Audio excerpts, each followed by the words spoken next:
Okay.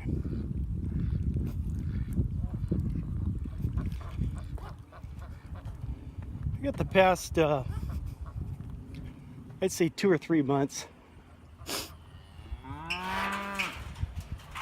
The time I spend on YouTube, I'm usually watching interviews.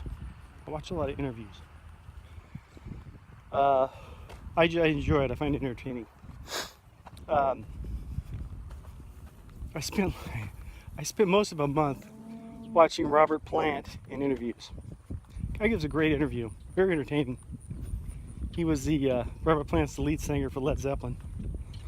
In case you lived under a rock, or maybe you're 3 years old. The other guy was a lot of people whose authors I read their books. I'll go and see them in interviews, usually after I read the book.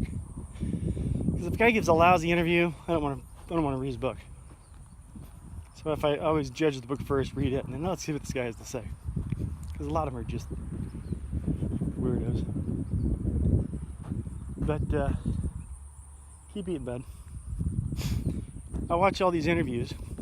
Some celebrities, not a lot of music people, a lot of authors.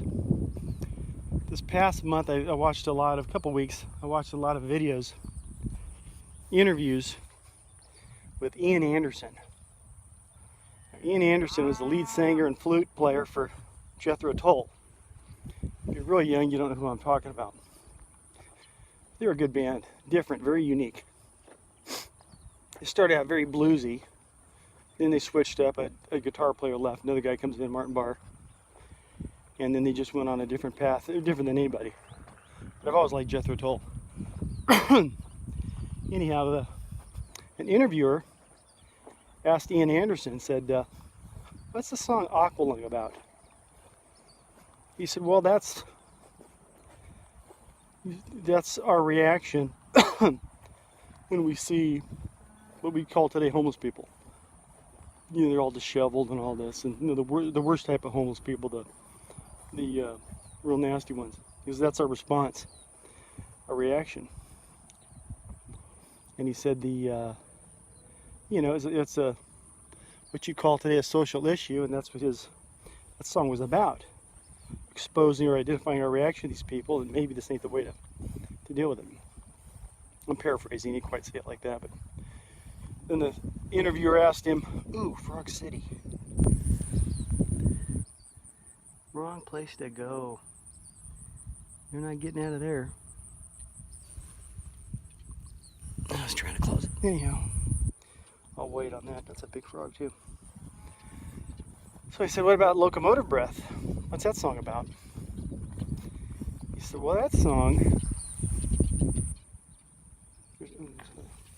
No, I'm going to freak him out. That song was about overpopulation.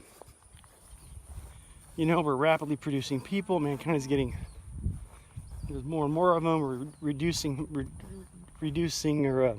depleting our resources. This is going to become a problem. Now, the reason I bring this up, and this is what Ian Anderson has said, this was 1971. You know, this was for some people, not as many people as there are now, but people were concerned about this in 1971. They're still concerned about these things today. All these topics and issues and all this kind of stuff, these social justice warriors and all that. This is nothing new.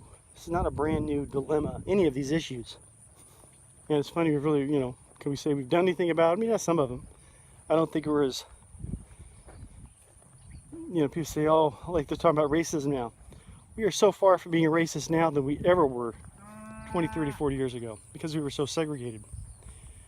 You just did a 2-term black president. So, shut up about that.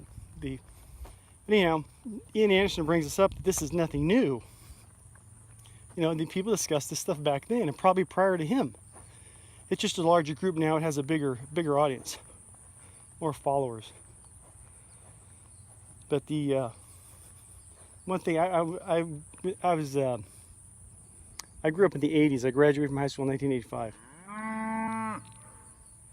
then, besides getting nuked, nuclear war was the big deal. There weren't a whole lot of, there were people promoting, you know, activism as far as environmental and all that, but not as many as there are today. But a big thing back then was acid rain, or toxic. I think it was acid rain. And they peddled that for 10 years. And then finally, I guess there wasn't enough acid in the rain, so they stopped complaining about it. Shut it! Anyhow, and then they got to the global warming, global cooling. And even C.N. Anderson, you know, originally it was global warming, and then they were wrong, so now it's global cooling, and he totally accepted that, or vice versa, whatever it was. So I guess he's an environmentalist. But I thought that was kind of funny how, you know, all these things were talked about before. This is nothing new.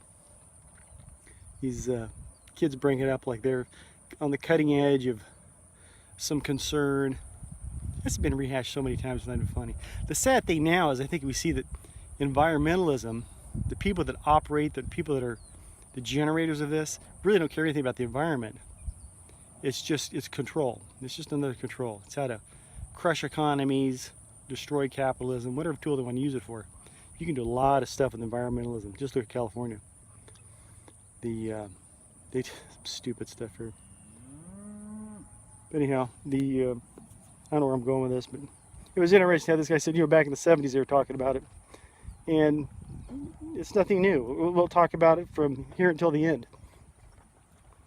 Just watch out for that acid rain. Love you, God bless.